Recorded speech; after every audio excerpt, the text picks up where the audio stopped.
Hello friends, आज आपण मुगाचा पौष्टिक डोसा कसे बनवायचे ते बघणार आहोत. अख्खा मूग आणि थोडेसे तांदूळ मी रात्रभर भिजत ठेवले होते.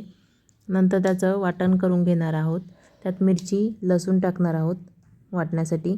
चवीनुसार मीठ,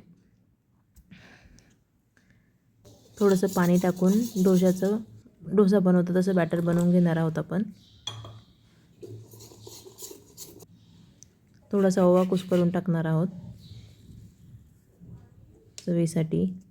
कोथिंबीर, सगळं मिश्रण आपण व्यवस्थित मिक्स करून घेणार आहोत.